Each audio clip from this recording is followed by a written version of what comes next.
Cuando uno piensa en el estudio de los ovnis, la imagen que suele venir a la mente es, no sé, la de un entusiasta en su sótano, o quizás un expiloto militar.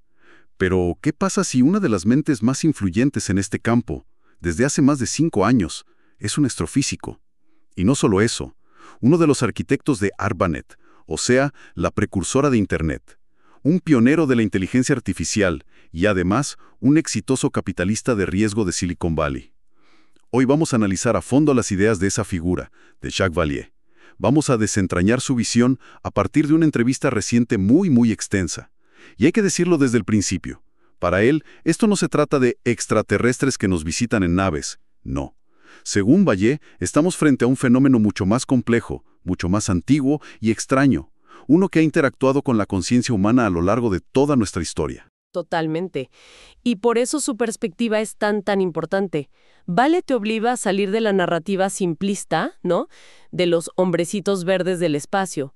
Él se hace preguntas mucho más profundas. No le interesa tanto saber de qué planeta vienen. Lo que le obsesiona es por qué se manifiestan de formas tan absurdas, a veces tan teatrales, y sobre todo, qué efecto tiene todo esto en nuestra cultura, en nuestros mitos, en cómo percibimos la realidad.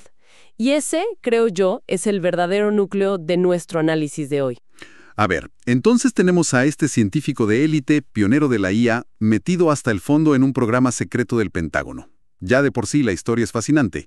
Empecemos por ahí, por su relación con los proyectos del gobierno de Estados Unidos. Claro. Él fue una pieza central en un proyecto conocido como VAS, que son las siglas en inglés de Estudios Espaciales Avanzados de Bigelow Aerospace. Un programa muy peculiar, financiado por la DIA, la Agencia de Inteligencia de Defensa. Y ojo, Vallée no era un simple consultor. Él diseñó la mitad del programa. Y su parte era, en mi opinión, la más ambiciosa científicamente. ¿Y en qué consistía exactamente? ¿Qué era lo que él diseñó? Imagina esto. Un almacén de datos global. Vallée propuso crear la base de datos más completa sobre el fenómeno que se haya reunido jamás. Su equipo reclutó traductores de francés, español, portugués, ruso, de varios idiomas, y empezaron a absorber y a unificar información de 14 bases de datos diferentes de todo el mundo. Llegaron a compilar 260,000 casos documentados. Un momento, ¿260,000 casos? Es una locura. Una cantidad de información abrumadora. ¿Y cuál era el plan? ¿Qué esperaban encontrar con semejante montaña de datos? El plan que diseñó Vallée era muy metódico, muy científico. Constaba de 3 fases claras. La primera fase, que duró 2 años, fue simplemente recopilar y traducir todos esos datos. Esa la completaron. La segunda fase, planeada para 1 año, era la más, tediosa. Filtrar y depurar esa base de datos masiva para quedarse solo con los casos de más alta calidad.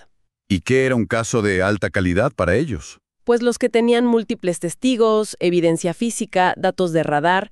Él estimaba que se quedarían con unos 50,000 casos que él llamaba premium. Y la tercera fase me imagino que era donde ocurría la magia. Exacto. Los 2 años finales estaban dedicados a aplicar algoritmos de inteligencia artificial sobre esos 50,000 casos limpios. Ah, claro. La idea era buscar patrones sutiles, recurrentes, que el cerebro humano es incapaz de detectar. Patrones geográficos, temporales, en el comportamiento de los objetos, en los efectos sobre los testigos. Básicamente usar la IA para ver si el fenómeno sigue algún tipo de lógica, de estrategia oculta. Suena como el proyecto científico soñado para abordar este tema, pero, conociendo estas historias, algo me dice que no tuvo un final feliz. Acertaste. Justo cuando iban a empezar la segunda fase, la de depuración y análisis, el proyecto fue cancelado, de forma abrupta. ¿Así sin más? Y aquí viene lo más extraño. A Vallée y a los otros científicos principales nunca les hicieron un debriefing.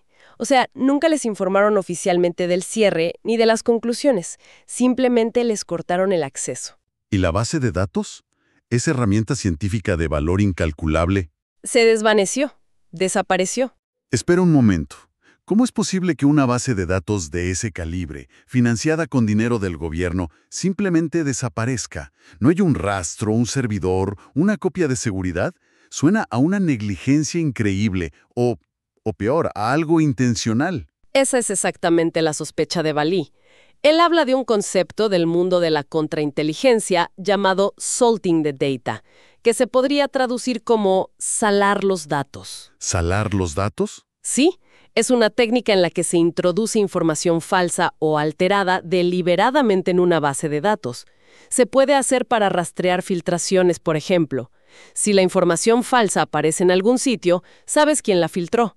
O, en el peor de los casos, para hacer que toda la base de datos sea inútil, para llevar a conclusiones erróneas a cualquiera que intente analizarla. O sea que su gran temor es que si esa base de datos de 260,000 casos vuelve a ver la luz algún día, podría ser un caballo de Troya, científicamente inservible. Precisamente. Y el problema se agrava con el tiempo. Han pasado más de 14 años. Muchos de los testigos originales de esos casos, sobre todo los más antiguos, ya han fallecido o son ilocalizables. Claro. Verificar la información y reconstruir ese trabajo desde cero es, a estas alturas, una tarea titánica, casi imposible. Si el objetivo de alguien era descarrilar el estudio científico serio del fenómeno, bueno, esa habría sido la manera perfecta de hacerlo. Dejar que los científicos hagan el trabajo duro y luego robarles o corromperles los datos. Y esa idea de un sabotaje deliberado conecta con algo que Vallée siempre ha sostenido, ¿no? Que subestimamos la antigüedad y la inteligencia de este fenómeno. Que no es algo que empezó en los años 40. Él nos lleva mucho más atrás a lugares que uno no esperaría, como Fátima, en Portugal, en 1917. Exacto. La mayoría de la gente conoce Fátima como un milagro religioso, la aparición de la Virgen María a 3 niños pastores. Pero Vallée nos invita a quitarle el filtro cultural de la época y analizar los hechos brutos, tal como los describieron miles de testigos. Y cuando lo haces, la historia cambia por completo. ¿Qué es lo que destaca él que se suele pasar por alto? Primero, que no fue un evento único y aislado. Fíjate, hubo apariciones mensuales, siempre el mismo día del mes, lo que ya sugiere un patrón. Segundo, la escala del evento final. No hablamos de 3 niños en una colina. Hablamos de una multitud entre 70,000 y 80,000 personas. 70,000. Y entre ellos había periodistas, científicos y escépticos declarados que habían ido específicamente para desmentir el fraude. Y lo que vieron no fue exactamente la imagen de la Virgen que tenemos en las estampitas, ¿verdad? Para nada. Los testimonios de la época, incluso los de los periódicos anticlericales, no describen una figura humana en el cielo. Describen un disco plateado, opaco, que descendió de las nubes y se interpuso entre la multitud y el sol. Para que pudieran mirar. Eso es. Permitió que miles de personas miraran directamente al sol sin dañarse la vista. Luego, este disco empezó a girar, proyectando haces de luz de diferentes colores sobre la gente. Los científicos presentes lo describieron usando terminología física como haces colimados, y luego vino el efecto más inexplicable. El secado de la ropa, ¿verdad? Sí, había estado lloviendo a cántaros durante horas. El suelo era un barrizal y todo el mundo estaba empapado hasta los huesos. Me imagino. En cuestión de minutos, después de que el objeto hiciera una pasada a baja altura emitiendo calor, tanto el suelo como la ropa de miles de personas se secaron. Por completo. Instantáneamente. Eso es increíble. Olvídate del disco plateado por un segundo. Solo ese detalle. Un efecto físico masivo e inexplicable presenciado por decenas de miles de personas. Eso, por sí solo, desafía cualquier explicación convencional. Y ahí es donde Vallée conecta los puntos. Tienes un objeto aéreo anómalo, esferas de luz, la aparición de seres que entregan mensajes crípticos y efectos físicos y psíquicos profundos en los testigos. ¿Es el mismo patrón? Es exactamente el mismo patrón que se repite en miles de encuentros cercanos con ovnis en el siglo XX y XXI. La única diferencia es el ropaje cultural.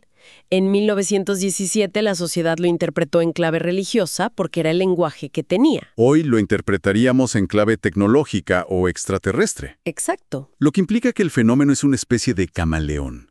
Se adapta a nuestras expectativas culturales para poder interactuar con nosotros. Si conectamos esto con el panorama general, La implicación es enorme. Sugiere que el fenómeno es inteligente y adaptable. No se presenta como es, sino de una forma que la cultura del momento pueda procesar, ya sea como ángeles, hadas, jinn o como tripulantes de naves espaciales.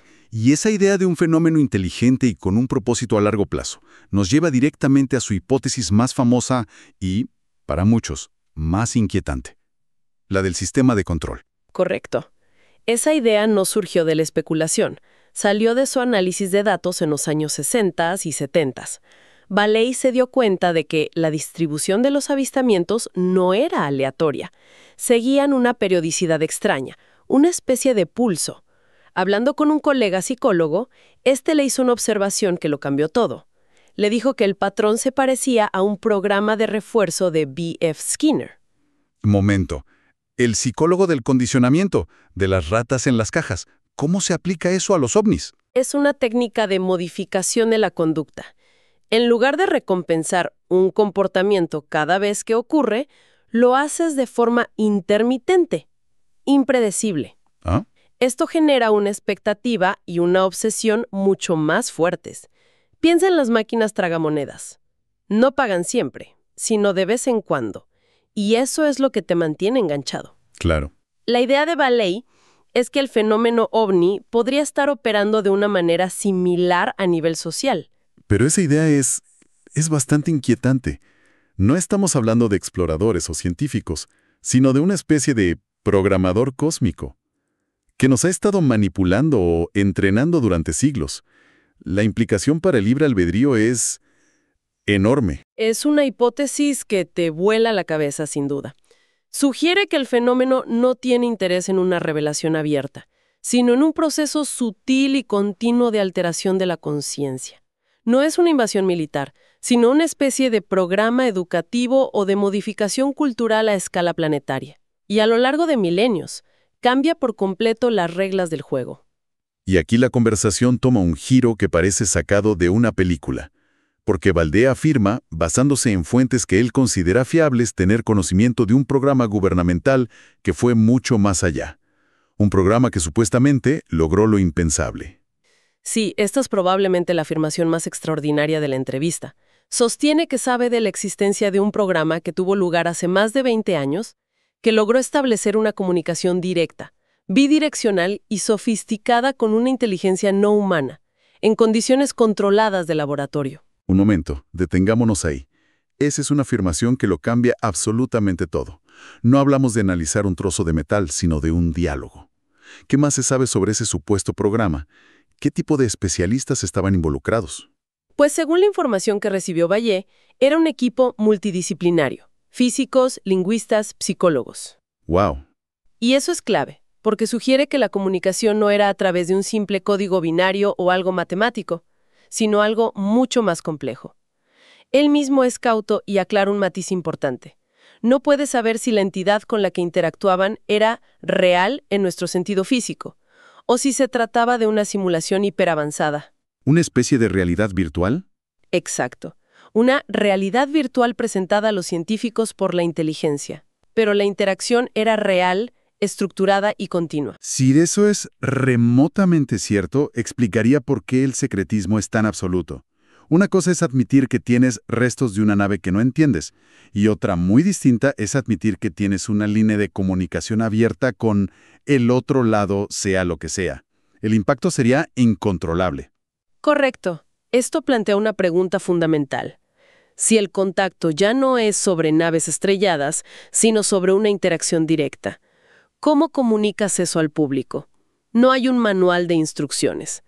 El impacto en la religión, la filosofía, sería un terremoto ontológico.